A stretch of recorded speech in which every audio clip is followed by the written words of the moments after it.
स्वजन शाता आपीश अंतरतम ओ पीड़ित ओ श्रमित बोझ ने भारे लदाएल जन।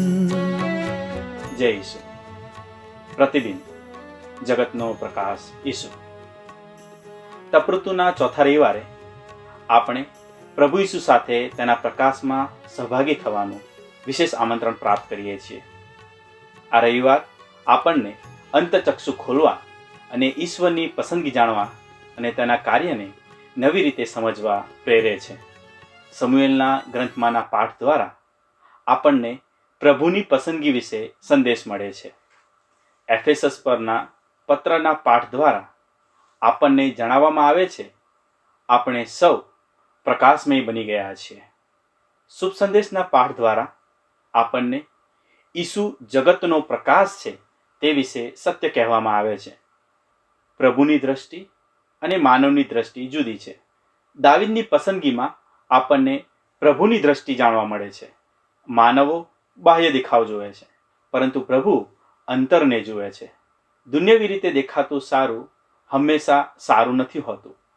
પ્રભુની પસંદગી અનોખી છે અને બાઇબલમાં આ હકીકતને પુષ્ટિ આપતા ઘણા પ્રસંગો છે. તપઋતુમાં આપણે પણ સભાન બનીએ કે પ્રભુની દ્રષ્ટિ અનોખી છે. પ્રકાશ દુનિયાની તેમજ જીવનની એક મૂળભૂત જરૂરિયાત છે. તપઋતુમાં જ્યારે આપણે સૌ પ્રભુની મહાવ્યથામાં સહભાગી બનવાની ઈચ્છા રાખીએ છીએ ત્યારે આપણે પણ ઘણી એવી આધ્યાત્મિક બાબતોમાં મશગુલ થઈ જઈએ છીએ. આ પ્રવૃત્તિઓ દ્વારા આપણે પ્રકાશની ઝંખના કરીએ છીએ. પ્રકાશના ફળરૂપે જ સર્વ પ્રકારની ભલાઈ, ધાર્મિકતા અને સત્ય પ્રગટે છે. આજનો શુભ સંદેશ આપણને આ જ હકીકત જણાવે છે. જન્મથી અંધ માણસને સાજો કરવાની ઘટના એક ચમત્કાર જ નથી, પરંતુ વિશ્વાસ છે, આત્મિક દ્રષ્ટિ અને સત્યની ઓળખનો એક સંદેશ પણ છે. ઈસુ પોતાના શિષ્યો સમક્ષ સ્પષ્ટતા કરે છે કે દુઃખ અને અશક્તિ હંમેશા પાપની સજા નથી, પરંતુ તે ખોળખાપણ ઈશ્વરનો મહિમા પ્રગટ થવા માટેનો એક અવસર છે. ઈસુ જન્મથી અંધ માણસની આંખો ખોલે છે, પણ તે જ સમયે સમાજનો અંધાપો ખુલ્લો થાય છે. ફરોશીઓ જેઓ પોતાને ધાર્મિક અને જ્ઞાની માને છે, તેઓ કોઈકને થયેલો ફાયદો જોઈ શકતા નથી. તેઓ નિયમોમાં એટલા અંધ થયેલા છે કે ઈશ્વરના લાભદાયી કાર્યને જોઈ શકતા નથી. સામે પક્ષે દેખતો થયેલો માણસ ધીમે ધીમે વિશ્વાસમાં વધતો જાય છે. પહેલા તે ઈસુને માણસ કહે છે, પછી ભવિષ્યવક્તા અને અંતે તેને માનવપુત્ર તરીકે સ્વીકારે છે.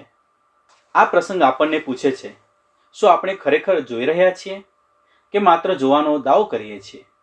ચર્મચક્ષુ હોવા છતાં ગર્વ, ભય અને પૂર્વગ્રહ આપણને અંધ બનાવે છે. સાચી દ્રષ્ટિ નમ્રતા, વિશ્વાસ અને સત્ય સ્વીકારવાની તૈયારીથી જ મળે છે.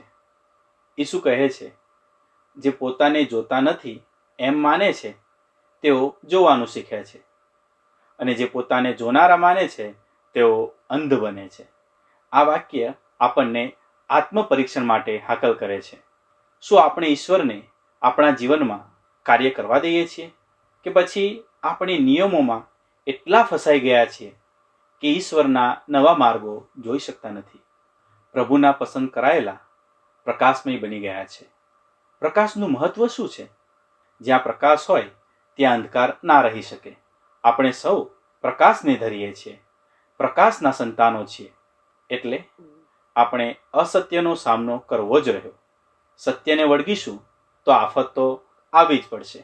અંધ માણસનો બહિષ્કાર થાય છે, કેમ કે તે સત્યનો પ્રચાર કરે છે. પ્રભુ તેને છોડી નથી દેતો. આ આપણે માટે આશ્વાસનરૂપ છે કે જ્યારે આપણે સત્યની પડખે ઊભા રહીશું ત્યારે ઈસુ આપણાથી દૂર નહીં જાય, પરંતુ નજીક આવશે. હું જ જગતનો પ્રકાશ છું એ ઈસુ આપણને જણાવે છે. આપણ સૌની પસંદગી થયેલી છે અને તે આપણ સૌને તેનો પ્રકાશ ફેલાવવા માટે આમંત્રણ આપે છે. જેવી રીતે ચંદ્ર સૂર્યના પ્રકાશથી પ્રજ્વલિત થઈને પ્રકાશે છે, તેવી રીતે આપણે પણ ઈસુનો પ્રકાશ આપણા જીવન દ્વારા બીજા સુધી પહોંચાડવાનો છે. એ રીતે આપણે ઈસુના અનુયાયી બનવાનું છે. ઈસુ આજે પણ હયાત છે તેવી સાક્ષી પૂરતું આપણા સૌનું જીવન હોવું જોઈએ. આ પ્રકાશનો રવિવાર આપણને હાકલ કરે છે કે આપણે ઈસુને શ્રદ્ધાથી સ્વીકારીએ, આધ્યાત્મિક અંધાપાથી મુક્ત થઈએ અને સત્યના પ્રકાશમાં ચાલીએ. આમેન.